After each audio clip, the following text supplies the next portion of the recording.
बाबूजी, सरकार की तरफ से चिट्ठी आई है। क्या लिखा है?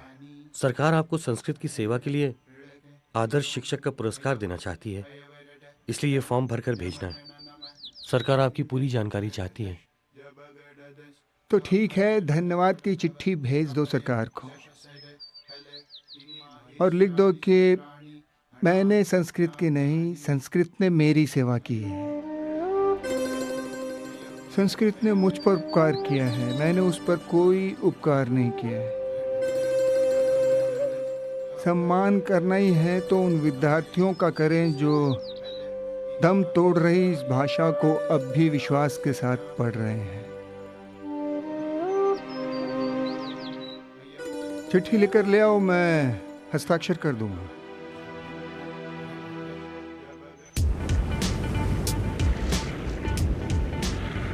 Wow, amazing!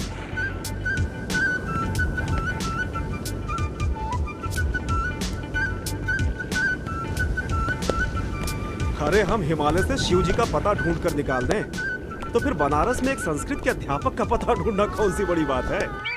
सांड, सीढ़ी और साधु, इनकी आदत डाल लीजिए बाबा साहब, इन पर आपको रोज चढ़ना पड़ेगा। हेलो, नमस्ते। ये है।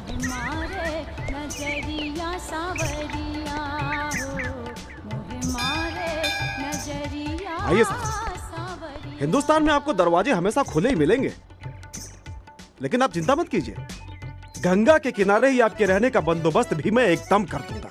फूल गंगा व्यू वेरी गुड वाला। यहाँ पे आपको मांस मच्छी खाने की परेशानी हो सकती है। अरे भाई, संस्कृत टीचर है ना। हाँ, लेकिन चिंता की बात नहीं, वहाँ पर मैं सब बंदोबस्त ठीक करूंगा। हाँ जी, कहिए। देखिए, पंडित जी से कहिए साहब मिलना चाहते हैं। रति शंकर जी आए हैं, उनके साथ एक स्टूडेंट भी आए हैं। बोलिए।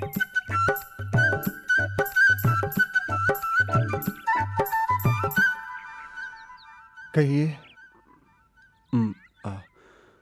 बाबा साहब देवानी संस्कृत पढ़ना चाहते हैं। मैंने इनसे कहा कि बनारस में संस्कृत पढ़ाने वालों की कोई कमी नहीं है। यहां वहां घूम रहे थे, आपको पूछ रहे थे, ना पता और ना ठिकाना, लेकिन मैंने आपको ढूंढ लिया। विदेश से आए हैं, 5 स्टार होटल में ठहरे हैं। 5,000 रुपए महीने में आपको दिलवा दूंगा, बाकी हम समझ लेंगे। मैं पैसे लेकर नहीं पढ़ाता। अच्छा, लेकिन ये मकान तो आपका काफी बड़ा है। एक आध कमरे में एसी लगवा देंगे तो अच्छा किराया मिल जाएगा। रही बात मांस और मच्छी की, तो वो हम देख लेंगे। हाँ, तुम कल मेरे पास आना अकेले। जी। आपको हमारी बात ठीक नहीं लगी क्या? मुझे तो आप ही ठीक नहीं लगे। हैं?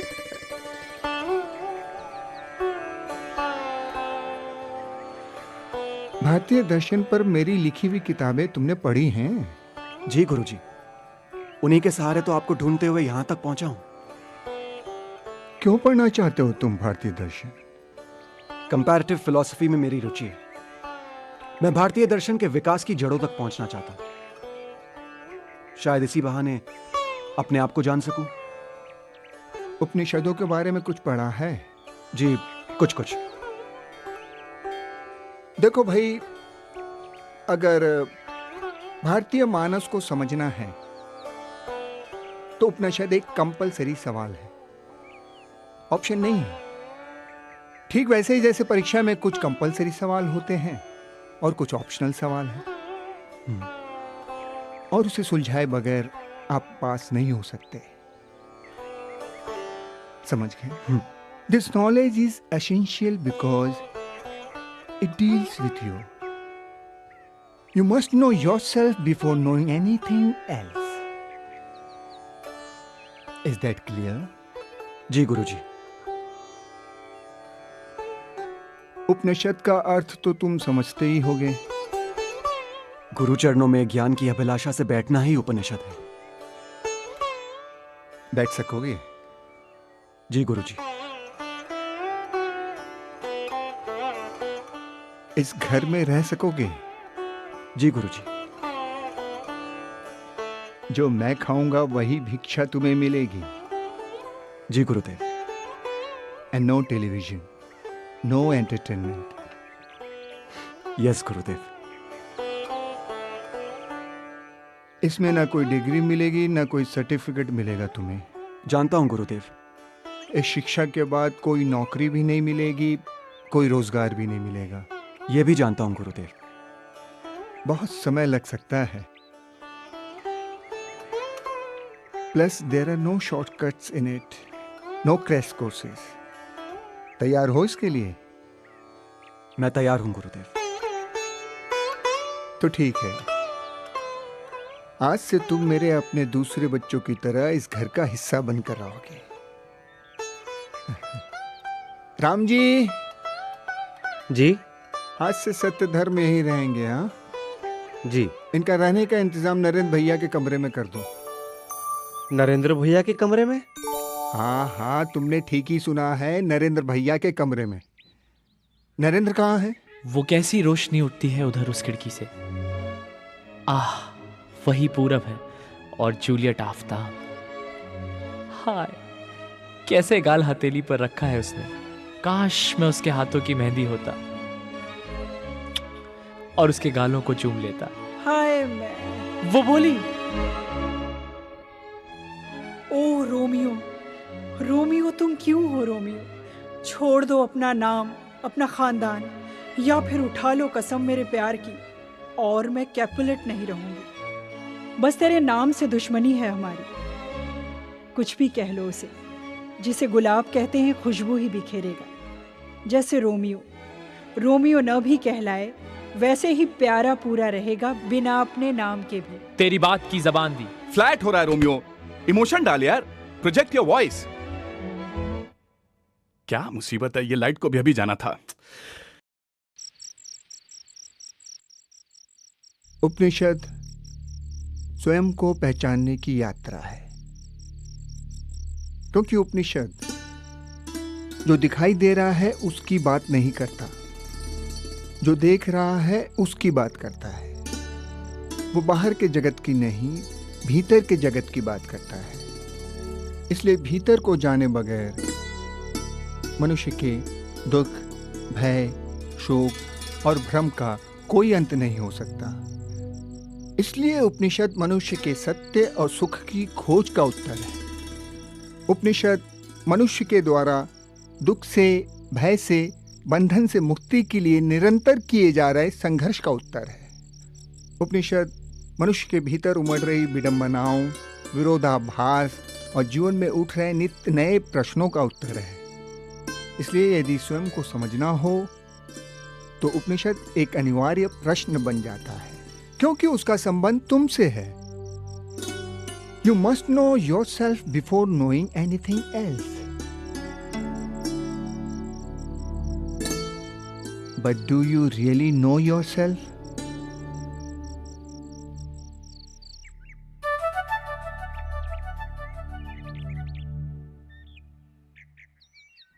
राम जी ने बताया कि आप मुझे पूछ रहे थे। हाँ, आजकल क्या चल रहा है? नाटक।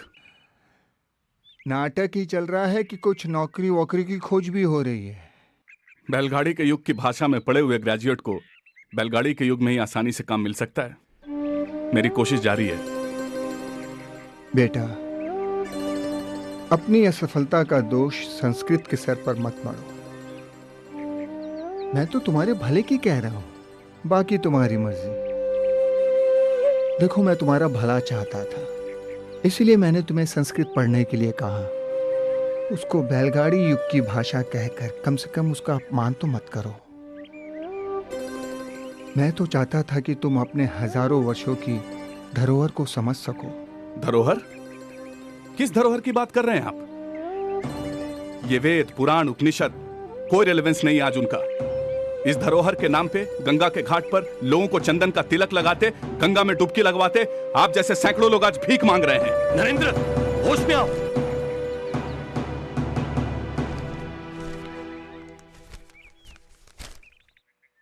नरेंद्र, मेरे पिता ने मुझको जो कुछ दिया वो मैंने कर्तव्य समझकर तुम तक पहुंचाने की कोशिश की। शायद मैं गलत रहा हूं, लेकिन मुझे अपनी धरोहर पर गर्व है। हो सकता है तुम्हें वो स्वीकार ना हो सकता है तुम्हारे लिए उसका कोई रिलेवेंस ना हो। अब तुम बड़े जो हो गए, समझदार हो गए हो, तो क्या तुम्हारे अपने होने ना होने का कोई रिलेवेंस है? जो तुम कर रहे हो उसका रिलेवेंस क्या है पता है? तुम्हारा अपना स्वयं का क्या रिलेवेंस है तुम्हें पता है? अगर किसी दिन तुम्हें पता चल जाए तो मुझे जरूर बता देना। मैं घर छोड़कर नहीं जाने को कहूंगा तुम्हें, क्योंकि यह घर तुम्हारा है। मैं नाटक तुम्हें छोड़ने को नहीं कहूंगा, क्योंकि तुम नाटक को जीते हो बेटा। लेकिन किसी दिन अगर तुम्हें इस सब का रिलेवेंस पता चल जाए तो मुझे जरूर बता देना, समझे?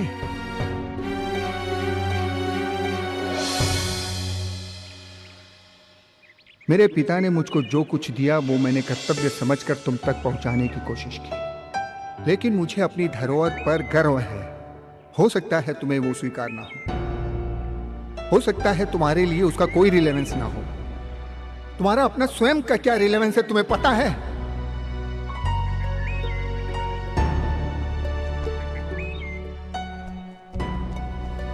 सब कब से तुम्हें ढूंढ रहे हैं और तुम यहां बैठे हो। अरे सब सांस रोके तुम्हारा इंतजार कर रहे हैं। याद तो है ना आज ग्रैंड रिहर्सल है। तुम चले जाओगे? दिन बहुत दूर है अभी। ये रात की चिड़िया थी, भोर का पंक्षी नहीं, जो यूं चीखी थी तुम्हारे खौफ भरे कानों में। पपीहा था, भोर का पंछी। ये चकोर नहीं थी। वो देखो जान, दूर पूरब में दिन दबे पांव तैयार खड़ा है आने को।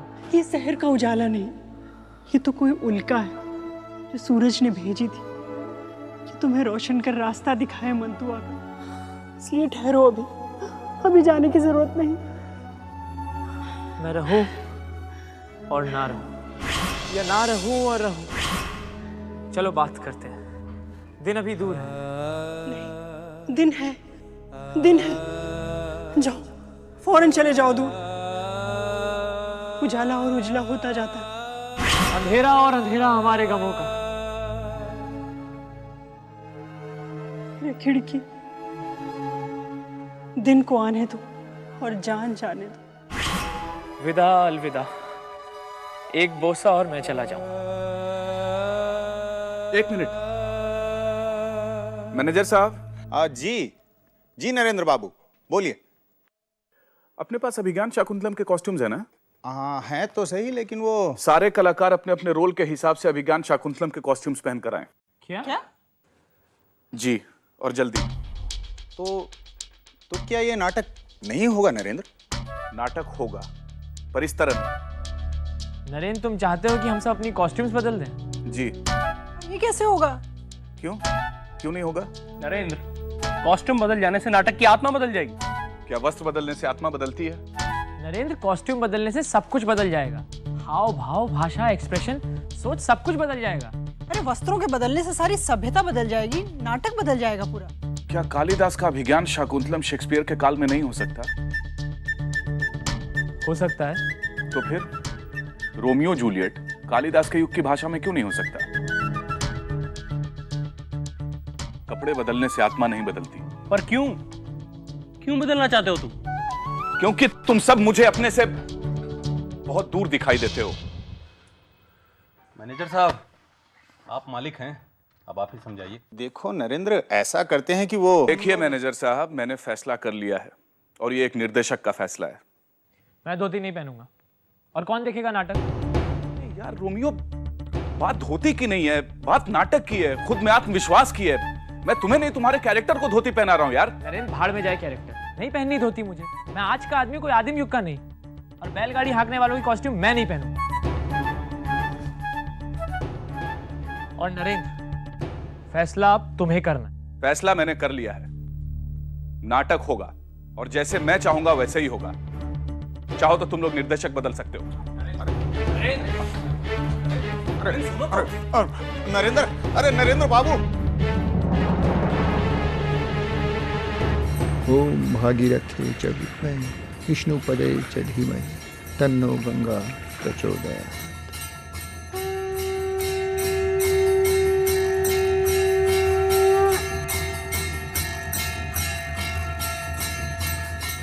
प्रणाम शास्त्री जी। प्रणाम प्रणाम प्रणाम। आज तो आपके चिरंजीव नरेंद्र के बारे में अखबार में खूब छपा है। अच्छा, क्या नई अफवाह छपी है उसके बारे में आज? क्या कह रहे हैं शास्त्री जी? कालिदास को जीवित कर दिया आपके पुत्र ने। शब्द शेक्सपियर के, आत्मा कालिदास की। गजब की प्रतिभा है आपके बेटे में। और क्यों ना हो, आत्मा तो आप ही की है। अच्छा,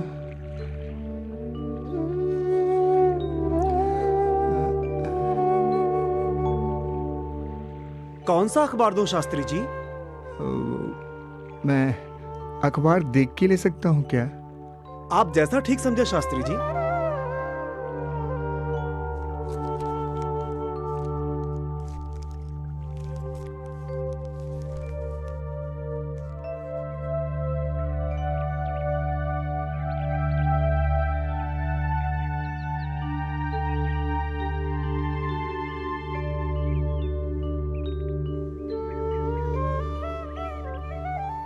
एक ही खबर कितने बार पढ़ते रहिएगा? अखबार में और भी खबरें होती हैं। तुम्हें क्या लगता है तुम्हारे ही बेटे की खबर बार बार पढ़े जा रहा हूं मैं? उस दिन के अपने व्यवहार के लिए वो बहुत शर्मिंदा है। अब देखो, बार बार अपने बेटे की तुम पैरवी मत करो। मैं उसे तुमसे कहीं बेहतर जानता हूँ। अच्छा, अब आप ऊपर कुछ पहन लीजिए, आपसे कुछ लोग मिलने आने वाले हैं। क्या आफत है? हाँ? आ रहा हूँ। तुम अब भी खुश नहीं हो नरेंद्र? अरे बनारस के सबसे खूसट क्रिटिक तक ने तुम्हारी तारीफ कर दी। और क्या चाहिए यार? वो खूंसट क्रिटिक मेरा बाप नहीं है। मतलब? नए नाटक की तैयारी शुरू करें। मतलब? शास्त्री जी, हमारी संस्था चाहती है कि आप उपनिषदों और उनकी प्रासंगिकता पर सिलसिलेवार अपनी राय रखें। श्रोता मिलेंगे आपको? शनिवार की रात को 50-60 लोग जमा हो जाएंगे। छोटी सी बैठक समझिए, चौपाल सा माहौल होगा। मैं इसकी दक्षिणा लूंगा और आप हर बार श्रोताओं को इस बात की सूचना देते रहेंगे ताकि वो मुझे ध्यान से सुने। अगर नहीं सुनेंगे तो नुकसान उनका ही है। आपको मेरी ये शर्त मंजूर है? आप भी अच्छा मजाक करते हैं शास्त्री जी। हमने दक्षिणा के लिए कब मना किया है? तो ठीक है, आप तारीख तय करके मुझे बता दीजिए, मैं तैयार हूं। मैं इसके लिए तैयार नहीं हूं। क्या? यानी दास्ताने लैला मजनू नहीं होगा? नहीं। फिर हम क्या करेंगे? द ग्रेट इंडियन थिएटर, जो कल था, आज भी है और कल भी रहेगा। पहेलियां मत बुझाओ, सीधे सीधे बताओ। किस्सा उपनिषद। यह कौन सा किस्सा है? हजारों सालों से चली आ रही तुम्हारी और मेरी कहानी। रंगमंच वही, सवाल वही, किरदार वही, सिर्फ किरदारों के नाम और रूप बदल रहे हैं। यानी फिर से पुराने किस्से? उतने ही पुराने जितने पुराने हमारे सवाल हैं, या शायद उतने ही नए जितने नए हमारे ख्वाब हैं। यार तुम बार बार पुराने किस्से क्यों दोहराना चाहते हो? थक गए हैं यार। क्या सच कभी पुराना होता है? जियो मेरे राजा बनारस। नरेंद्र, कहानी क्या है? मकसद कहानियां नहीं, कॉन्सेप्ट्स हैं। कहानी कुछ भी हो सकती है, नई पुरानी, बात उपनिषदिक कॉन्सेप्ट की है। पर उसे देखेगा कौन? वही जो अपने हर सवाल का जवाब बाहर की दुनिया में देखता है, कभी दूरबीन से, कभी खुर्दबीन माइक्रोस्कोप से। जो ये समझता है कि उसकी हर समस्या का कारण कोई और है, मैं उसे उसकी भीतर की दुनिया में ले जाना चाहता हूं, उतनी ही रहस्यमयी और रोमांचक जितने हमारे सितारों की दुनिया है। तो कहो, क्या अपने पुराने बूढ़े दादा परदादाओं से आंख मिलाने के लिए आप तैयार हैं?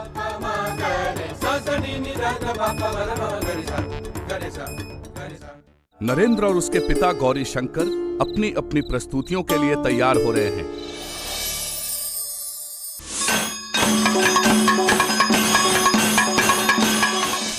कृष्ण हो, प्रभु हो, पर मारे जाओगे किसी पशु की तरह। अपने अपने सुख, अपने अपने दुख का रचयिता कौन, देखिए अगले प्रकरण में। यस्य प्रसादात् भवमङ्गलार्था प्रसूत गङ्गोपनिषत् विशुद्धा समर्पयामो गुरुचिन्मयाय